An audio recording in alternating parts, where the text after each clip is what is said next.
Hi అండి. అందరికీ నమస్తే. Welcome to Usha Srinivas vlogs. ఈరోజు వీడియోలో సూపర్ టేస్టీగా చిక్కటి కన్సిస్టెన్సీలో కమ్మగా ఉండే చికెన్ గ్రేవీ కర్రీని ఎలా తయారు చేసుకోవాలో చూపిస్తాను. ఈ కర్రీ సూపర్ టేస్ట్ కోసం నేను యూజ్ చేసే ఆ సీక్రెట్ ఇంగ్రీడియంట్ ఏమిటో ఈ వీడియోలో చూపిస్తాను. ఈ వీడియోని ఎక్కడా స్కిప్ చేయకుండా చివరి వరకు చూడండి. ఈ రెసిపీని మీరు ఒకసారి ట్రై చేసి మీకెలా కుదిరింది అని ఈ వీడియో కింద నాకు కమెంట్ చేయండి. ఇక లేట్ చేయకుండా ఎలా ప్రిపేర్ చేసుకోవాలో చూసేద్దాం. నేను ఒక హాఫ్ కిలో చికెన్ని తీసుకున్నాను. ఫస్ట్ దీన్ని ఉప్పు, పసుపు వేసుకొని నీట్‌గా 3, 4 సార్లు కడుక్కొని తీసుకోవాలి. ఇప్పుడు ఇందులోనికి ఒక హాఫ్ స్పూన్ వరకు ఉప్పు, కొంచెం పసుపు, ఒక హాఫ్ స్పూన్ వరకు కారంను వేసుకోవాలి. అలాగే ఒక హాఫ్ బద్ద నిమ్మరసము, ఒక స్పూన్ అల్లం వెల్లుల్లి పేస్ట్‌ను కూడా వేసుకోవాలి. ఇప్పుడు ఇవి అన్నీ చికెన్ పీసెస్‌కి బాగా పట్టేటట్లు కలుపుకోవాలి. ఇలా మ్యారినేట్ చేసుకొని ఒక 1 అవర్ పాటు పక్కన పెట్టుకోవాలి. ఇప్పుడు ఒక చిన్న బౌల్ తీసుకొని అందులో 10 వరకు జీడిపప్పు, 1.5 స్పూన్ నువ్వులను తీసుకోవాలి. ఇవి మునిగే వరకు వాటర్‌ని పోసుకొని వీటిని 15 నిమిషాల పాటు నానబెట్టుకోవాలి. తరువాత స్టవ్ మీద ఒక ప్యాన్ పెట్టుకొని అందులో 1.5 స్పూన్ ధనియాలు, అలాగే 1 స్పూన్ వరకు జీలకర్రను వేసుకొని స్టవ్ ఫ్లేమ్ సిమ్‌లో పెట్టుకొని కొంచెం దోరగా వేయించుకోవాలి. ఇవి ఇలా కొంచెం వేగిన తరువాత ఇప్పుడు ఇందులోనికి 5 లవంగాలు, 2 ఇంచుల వరకు దాల్చిన చెక్కను కూడా వేసుకొని వీటిని కూడా కొంచెం వేయించుకోవాలి. ఇవి ఎక్కువగా వేగాల్సిన అవసరం ఏమీ లేదు. ఇవి కొంచెం వేడెక్కితే సరిపోతుంది. ఇప్పుడు ఇందులోనికి 1 స్పూన్ వరకు కస్తూరి మేతిని కూడా వేసుకొని స్టవ్ ఫ్లేమ్ ఆఫ్ చేసుకొని వీటన్నింటిని ఇలా ఒక ప్లేట్‌లోనికి తీసుకొని పూర్తిగా చల్లార్చుకోవాలి. ఇప్పుడు మరలా స్టవ్ మీద ఒక ప్యాన్‌ను పెట్టుకొని అందులో 2 టేబుల్ స్పూన్ వరకు ఆయిల్‌ని వేసుకోవాలి. ఈ ఆయిల్ కొంచెం వేడెక్కిన తరువాత ఇందులోనికి ఒక పెద్ద ఆనియన్‌ని ఇలా ముక్కలుగా కట్ చేసుకొని వేసుకొని వీటిని దోరగా వేయించుకోవాలి. ఇప్పుడు ఇందులోనికి కొంచెం సాల్ట్‌ను కూడా వేసుకోవాలి. ఆ తరువాత 2 మీడియం సైజు టమాటాలను తీసుకొని ఇలా ముక్కలుగా కట్ చేసుకొని వేసుకోవాలి. బాగా పండిన టమాటాలను తీసుకోవాలి. ఇప్పుడు వీటిని ఒకసారి ఇలా బాగా కలుపుకొని మూత పెట్టుకొని మగ్గించుకోవాలి. ఇవి మగ్గేలోపు మనం ముందుగా వేయించి పెట్టుకున్న మసాలా దినుసులు ఉన్నాయి కదా! వీటిని మెత్తటి పౌడర్ లాగా మిక్సీ పట్టుకొని పక్కన పెట్టుకోవాలి. టమాటా, ఉల్లిపాయ ముక్కలు కూడా చక్కగా మగ్గాయి. ఇప్పుడు ఇందులోనికి ముందుగానే నానబెట్టుకున్న జీడిపప్పు, నువ్వులు ఉన్నాయి కదా! దానిని కూడా వేసుకోవాలి. తరువాత వేయించుకొని మిక్సీ పట్టుకున్న మసాలా పౌడర్‌ను కూడా వేసుకోవాలి. ఇప్పుడు వీటన్నింటిని చక్కగా మెత్తటి పేస్ట్ లాగా మిక్సీ పట్టుకోవాలి.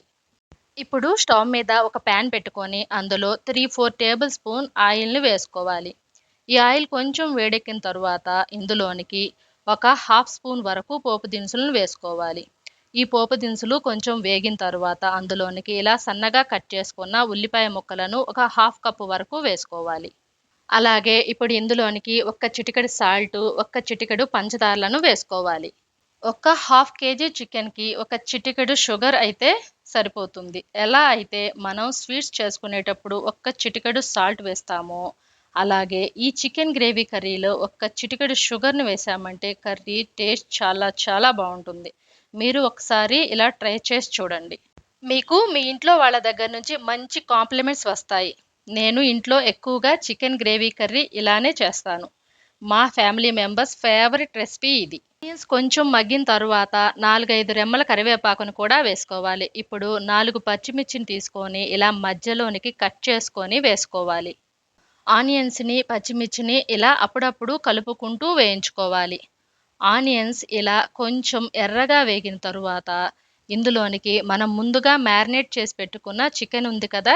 దాన్ని వేసుకోవాలి. చికెన్‌ని వేసుకొని ఒకసారి చక్కగా కలుపుకోవాలి.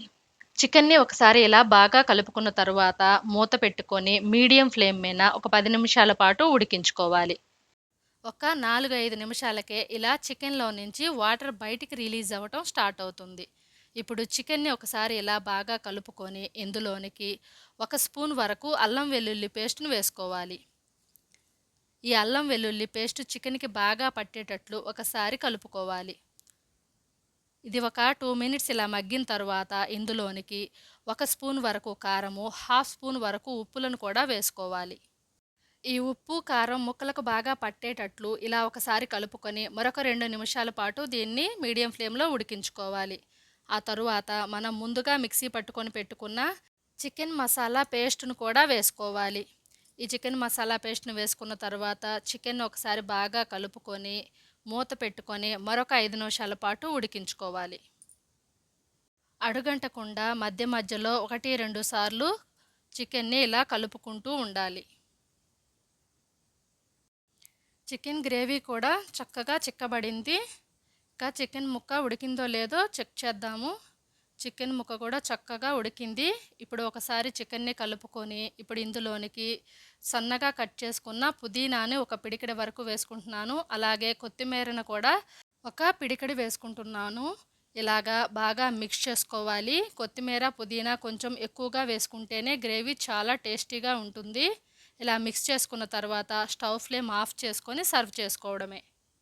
ఒక హాఫ్ కిలో చికెన్కి చిటికెడు అంటే పావు స్పూన్లో సగం షుగర్ వేసుకుంటే సరిపోతుంది. 1 కిలో చికెన్ తీసుకున్నట్లయితే మనకి పావు స్పూన్ షుగర్ వేసుకోవాలి. ఈ chicken curry rice, chapati, biryani ఎందులోకైనా చాలా బాగుంటుంది. ఇలా ఒక్కసారి చికెన్ గ్రేవీ కర్రీని ట్రై చేసి చూడండి. ఇక నెక్స్ట్ ఎప్పుడు చికెన్ గ్రేవీ కర్రీ చేసినా ఇదే ప్రాసెస్లో చేసుకుంటారు. అంత టేస్టీగా ఉంటుంది. ఈ వీడియో చివరి వరకు చూశాక మీకు నచ్చితే మర్చిపోకుండా ఈ వీడియోకి ఒక లైక్ ఇవ్వండి. అలాగే ఈ రెసిపీని మీరు ఒకసారి ట్రై చేసిన తర్వాత మీకు ఎలా కుదిరింది అని నాకు ఈ వీడియో కింద కమెంట్ చేయండి. మీ ఫ్యామిలీ మెంబర్స్కి, ఫ్రెండ్స్కి ఈ వీడియోని షేర్ చేయండి. Thank you.